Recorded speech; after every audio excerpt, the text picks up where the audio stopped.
Welcome back, everyone. Tonight, I have a collection of real stories that will make you question everything around you. Strange encounters, unexplained experiences, and moments that will send chills down your spine, all while I build and explore in Minecraft. So grab your snacks, get comfortable, and let's dive in. So this happened a couple days ago, and I literally just cannot stop thinking about it. For reference, I am 5 foot and my boyfriend is about 6 foot. I was wearing a very going out city outfit, aka leather jacket and short cargo skirt. And my boyfriend was wearing a black top and jorts. This is somewhat important because we were walking downtown in Chicago, not near the city but closer to Wicker Park area, and it's dark and my boyfriend is somewhat hard to see from a distance. But at around 10:30 we wanted to grab insomnia cookies. And on the way back to our car, I was 3 massive rats on what seemed to either be a garage of a large store, behind area where trucks get loaded, or some auto shop. I'm not sure. But next to this garage thing was a bunch of cars parked parallel to one another, on basically a street that was dead end into the store, if that makes any sense. It's like those areas behind the store, but this location, the back of the store, is facing towards the local street. So basically my point is there wasn't any reason for any car to attempt to go into the street other than finding parking to go to the townhomes across from us or because they're an employee at the grocery store. As we were looking at the rats, another huge rat ran underneath a car on the dead-end street. So I was looking at it and I was standing in the middle of the dead-end road between all the parallel parked cars. My boyfriend is standing maybe 6 feet away from me because he hates rats and thinks it's not as interesting as me. Suddenly, a golden minivan whips into this dead-end street, making a sharp right behind the red car I'm looking at. There is like no space, so it's awkwardly like slightly in the local street and on the dead-end road. I initially thought they wanted to park, so I told my boyfriend to move over too so they can get onto the middle. When I took a second look at the minivan, the windows, and I mean all of them, were blacked out. I literally saw my reflection. After that, we both booked it out of there. But it has been killing me. Do kidnappings normally occur like that in Chicago? And would they have only taken me? Under the assumption they hadn't saw my boyfriend, or even if they had. Or are we just overly paranoid?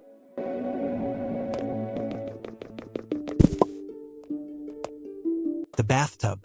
When I was 13, I spent a summer with my grandfather and my step-grandmother, a wonderful woman who I love very much. This is her preferred term of address for me. At their old house in London, my parents were wrapped up in sorting out some matters with my siblings, and I loved my grandparents, so I was excited for a comparatively independent summer.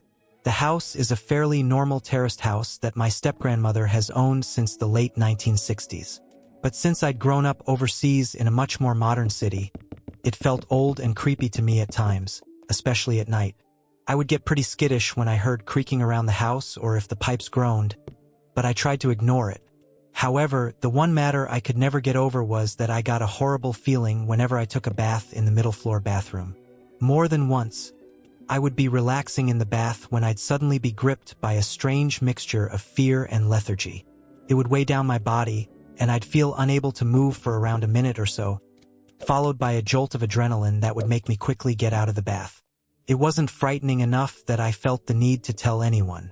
I thought that if I started whining about the bathroom being scary, it'd worry my grandparents or get me sent home. I convinced myself that I was overly sheltered and childish about the old house.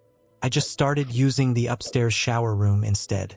About halfway through my stay, I discovered that if I wanted something from my grandfather, I needed to wait until my step-grandmother had gone to bed and he'd poured his 3rd glass of wine. For a man who lived to his late 90s, he was an impressively functional drinker. After that, if I wanted to ask him for an extra bit of cake for dessert or tag along with him to his shop the next day, he was much more likely to be in a great mood and say yes. I also quickly figured out that he was much more honest when he'd had a few drinks. My family kept a lot of things from the younger members, which frustrated me at the time. So even though I knew it was wrong, I used those evenings to pry into questions that I'd had for a long time. One matter that I'd always been curious about was my step-grandmother's first husband. He was spoken fondly of but only rarely, with a degree of secrecy that caught my overly nosy interest. At the time, I just thought they'd gotten divorced, similar to my grandfather and my grandmother. So one night, I raised the question to my grandfather and asked him what the man was like and if I'd ever meet him. My grandfather paused, looking a little sad, and said, "Oh, he was lovely, you would have gotten along great with him. But he's gone, sweetie. He passed away years ago." I think I'd looked shocked, but for some reason, my grandfather took this as a prompt for more information. He pointed straight at the bathroom. "In there, love." That was the end of it for the night. I felt incredibly guilty after that and stopped asking my grandfather questions when he'd had drinks. As with most of our late-night conversations, my grandfather had no recollection of it in the morning, so I never brought it up.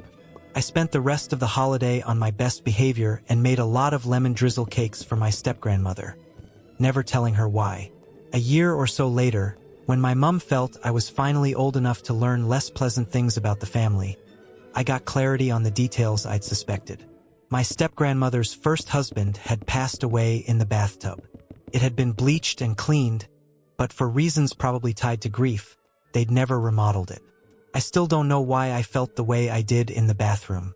I didn't know about my step-grandmother's first husband at the time. It had scared me out of using it. However, I trust my gut a great deal more now.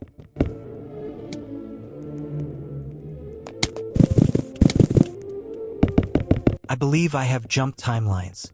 Whether you believe in it or not, I know I do. There are time jumps/switches sometimes. I have felt overly weird lately, and certain things have happened that have just felt off to me. One of the main things that have been freaking me out are my shoes. I have been wearing the same pair of shoes for at least 2 months now. I got them for my mom as a Christmas present, and after some time, I basically stole them from her and began wearing them myself. These shoes are men's. Even though I'm a woman, they are very comfortable. They are black with white bottoms. That's it. There isn't really any other describing details about them. I stayed the night at my maternal grandparents' house after my mom's wedding reception.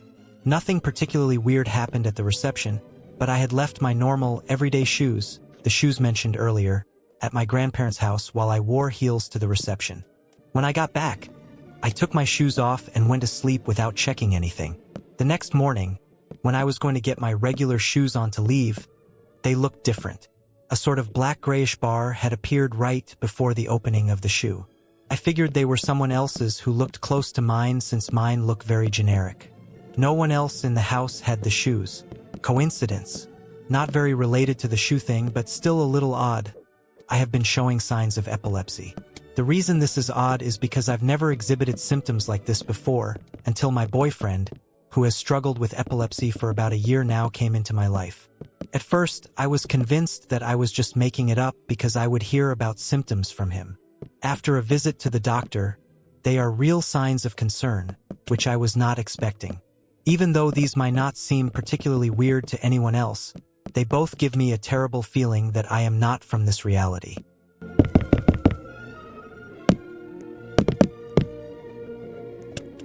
Pickup Coffee Horror Story. I still can't forget the story about a pickup coffee branch in Manila. A young barista was working the early morning shift. One day, his coworkers noticed that he seemed to be talking to someone while preparing orders. The boy later told them that a senior barista had been teaching him what to do whenever customers came in. At first, everyone thought it was normal, but when the owner reviewed the CCTV footage, they were shocked. The video showed the boy talking and responding as if someone was standing beside him, but there was nobody there. As they investigated further, they discovered something even more chilling. The person the boy described matched a former barista who used to work at the branch. According to the staff, he had been one of the most reliable and hardworking employees. The problem was, he had passed away months before. To this day, some employees claim they still feel a strange presence during the early morning shifts. True or not, this story gives me chills every time I remember it.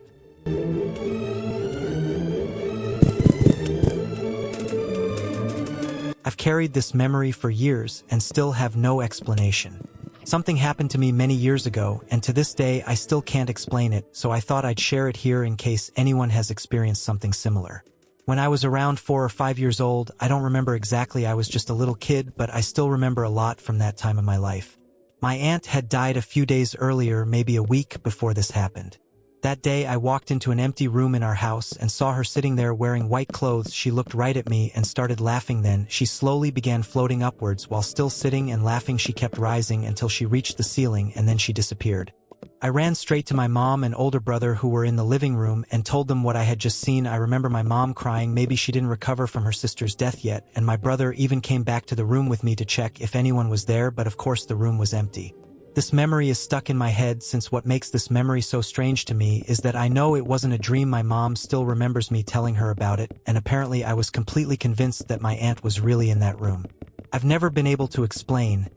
Every time I think about it, my eyes start tearing up without me even meaning to. The only answer I got when someone told me that kids see things or hers can't.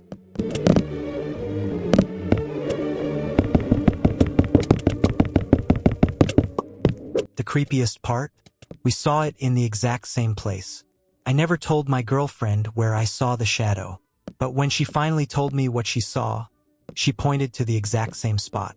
This happened very recently at Shore 2 Tower 1 Residences in Pasay City. My girlfriend and I love going on staycations. It's our way of relaxing, breathing, and spending quality time together. Back in March 2026, we stayed in the same unit for 3 days, and we absolutely loved it.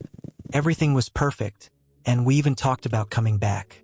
So in May 2026, we booked the same unit again for a 4-day stay. When we arrived in June, we were excited. But the moment we entered the room, something felt different. Nothing looked unusual. The furniture was in the same place. The room was clean. Everything seemed normal. Yet I couldn't shake the feeling that something was off. I brushed it aside and convinced myself I was just imagining things. That first night, I found it difficult to relax. Every time I looked toward the bedroom, I felt uneasy. At one point, I even had this strange feeling that there was something underneath our bed. I know how crazy that sounds, but the feeling stayed with me until I eventually fell asleep. The second day was completely normal. We went out, relaxed, and enjoyed our time together. Nothing happened. Then came the third day. I woke up around 11:30 a.m. while my girlfriend was already making brunch. We ate, watched shows, and rested. Around 1:30 p.m., she said she wanted to take a nap. So I cleaned the unit and washed the dishes before lying down beside her. I started scrolling through my phone until I eventually fell asleep. Then I woke up. At least I thought I did. My eyes were open, but I couldn't move, couldn't scream. I couldn't even lift a finger. I immediately realized I was experiencing sleep paralysis. As I struggled to move, my eyes slowly wandered across the room. That's when I saw it. Something was standing beside the vanity table. A dark figure, completely still. At first, I tried convincing myself it was just an object or a shadow from the room. But the longer I stared, the more I felt that something was staring back. I fought as hard as I could to wake up. When I finally snapped out of it, I was terrified. But somehow I was still exhausted enough to fall back asleep. And then it happened again. Another sleep paralysis episode. This time I refused to open my eyes. I focused on waking myself up as quickly as possible. When I finally woke up, I didn't look toward the vanity table.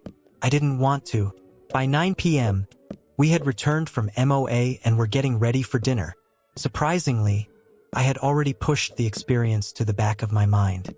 We ate, watched Pia Alonso's vlogs, laughed, and enjoyed the rest of the night.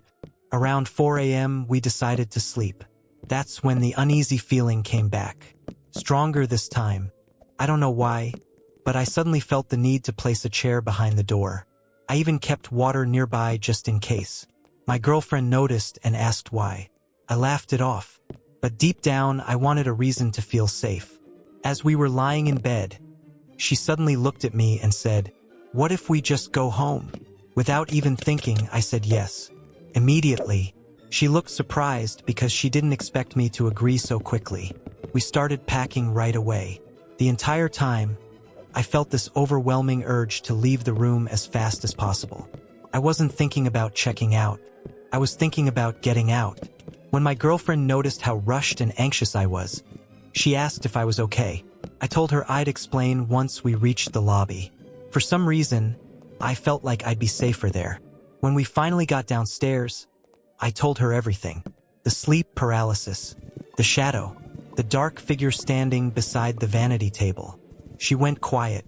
Then she looked at me and asked, "Beside the vanity table?"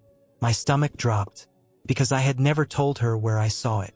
She then told me that while we were eating dinner earlier that night, she had also seen something inside the bedroom, and it was standing in the exact same spot. She didn't tell me because she didn't want to scare me.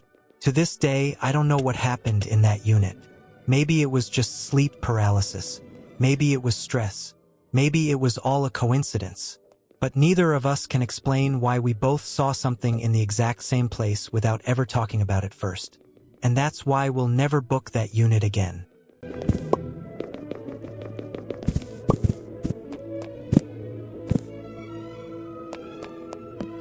I should have chosen my best friend over her. A year ago, going on 2 years, I had a friend who I'll call Lily, and we were great friends who had both liked each other at different times but never got together. We ran track, had classes, and sat at the same lunch tables, and every partner assignment we'd always try to work with each other. I really liked this girl, and she clearly liked me too, as I found out via friends later on, but I was just stupid to not get with her because I was talking to another girl who I'll call Jane. I was introduced to Jane by her cousin, who I'm good friends with, and I got her Snap and she got mine, and there were clear signs that I shouldn't have gotten with Jane, like how she was a constant overthinker. She wanted to know where I was at almost all the time and who I was with, and that she also wanted access to my Snap account. Later on, foolishly, I asked Jane to be my girlfriend, and it was great at first, just hanging out and talking and everything, but right around the 5-month mark, she became more possessive and wanted me to stop talking to my friends, one of them being Lily. Lily and I had been friends since the 7th grade and were practically inseparable, so I would tell her these things, and I now know that you shouldn't talk to other people about your relationships, but I just wanted her to give me some advice. But I would also tell Jane that I was going to sleep early just to call Lily, which was pretty messed up to do in the relationship.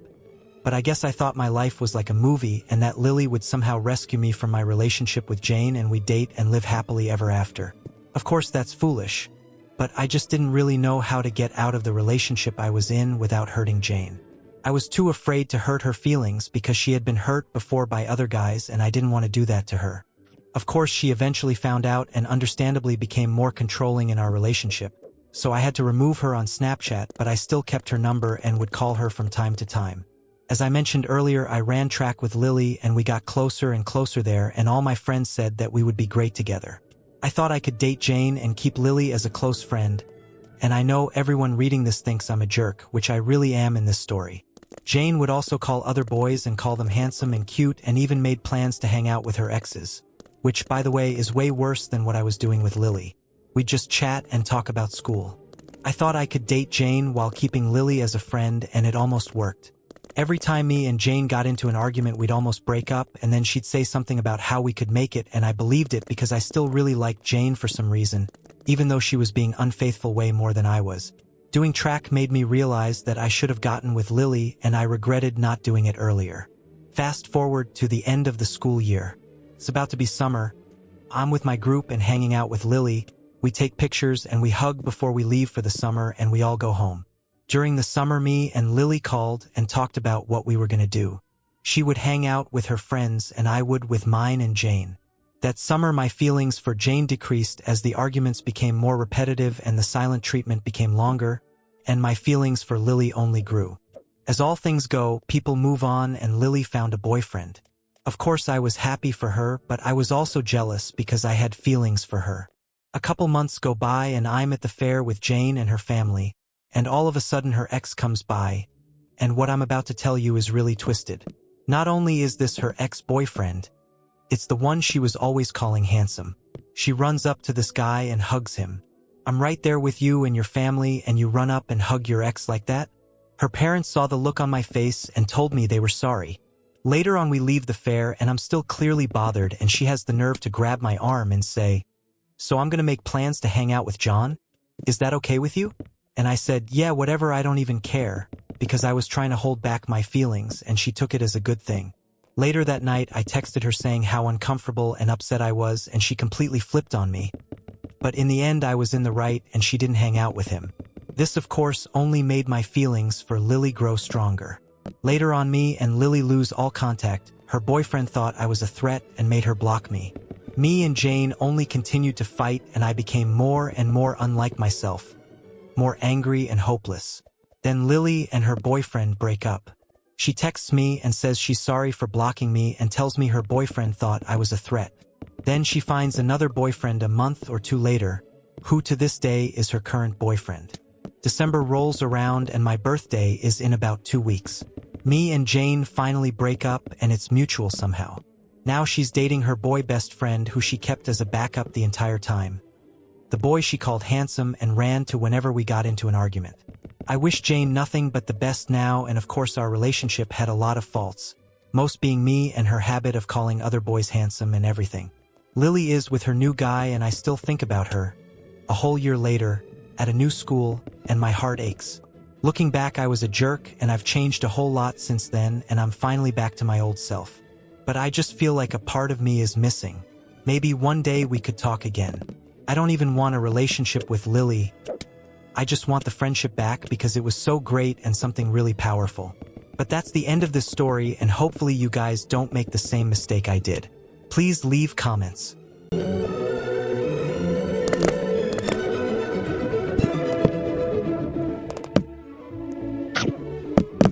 Eerie fishing trip with friend. I don't post often and I don't tell stories very good either, but this just happened to me and my buddy a few hours ago, and it was pretty freaky. Sorry if it's super long.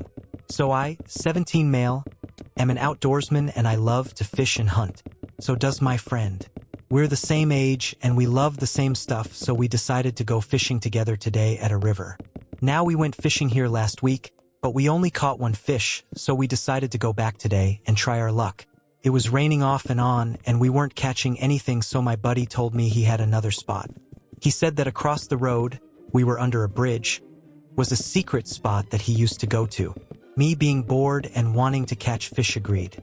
At this point, it was constant rain and we were soaked, but we walked across the road and into the woods.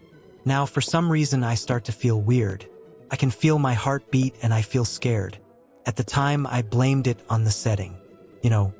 Dark, lightning and rain in a dense forest. When we got to the spot, it was a bend in the river and it was an open sandbar on lower ground, so when we were standing there, we were in the wide open. We took a few casts and we didn't get anything, and I was getting tired, so I helped my friend get his hook unstuck, and I said, "All right, man, just 2 more casts, then I'm out of here." He agreed, saying that he wasn't gonna stay by himself if he wasn't with someone. I smiled and I cast my line, and all of a sudden I get just a strange feeling. I got a shiver down my spine and the hairs on the back of my neck stood up. I immediately reeled in my line and I said, "Nope. Sorry man, I'm out of here. I just got like a bad feeling right now." I was looking around frantically because I felt like we were being watched, and at first my friend didn't feel it, but he said, "Yeah, something doesn't feel right." I said that we need to get out of there, and we started to pack up rapidly but calmly. Now at this point it was really starting to rain and thunder, so that added more to the eerie feeling. But when my friend was putting his boots on, I got another surge of dread and I just started to freak out. Never in my life have I felt like this. My heart was racing and I was breathing super fast. We decided that we would walk side by side and that we wouldn't run if anything happened in case it was a predator like a bear. As we picked up our tackle boxes and walked up the bank, my friend had his flashlight out when we heard almost like a wailing sound. I can't quite describe it, but it was faint, but it sounded close. My friend and I both froze and we stayed whispering, "What was that? Did you hear that too?" So I told my friend to quickly turn off his flashlight and we started to walk together. As we were walking through the dark, dense, and rainy forest, I got that feeling again and I started to panic. I was looking behind us and everything. When we were about halfway to the road, which wasn't visible from our spot, we heard something in the bushes and my friend and I stopped on a dime, and I've never been more still in my life. But then what we think was a deer ran across the path in front of us. I say we think because it didn't have a white tail, it wasn't as big as a deer, and it didn't move like one either. Super scared, my friend and I kept walking to our vehicles, and my friend saw for sure a raccoon run across too. As we got to the tree line by the road, I stopped because I was honestly terrified and was short of breath, and my buddy said, "I don't feel safe standing right here." Now my friend isn't really the type to say that. He's kind of the type to be like, "Men aren't scared, I've got to be tough," kind of guy, so when he said that, he meant it, and that's when I didn't feel safe at all either. We walked to our vehicles and we stood in the headlights trying to pack everything up, and even on the side of the road I felt terrified. We stayed on the phone until we each got home, just talking about how weird that felt. We've been in forests our whole lives basically, and we've never felt like we were ever in danger before. Everything just felt different, and that deer didn't feel right either. I don't know what else to say except I am triple checking I locked my doors tonight. If you have any ideas or thoughts, please let me know. This was honestly the most scared I've ever been, and I want to know what you guys think. Me and my friend went fishing and felt like we were being watched. Then we heard a wailing noise and walked through a dense, dark and rainy forest when we saw a deer that didn't look right, and we felt like we were in danger.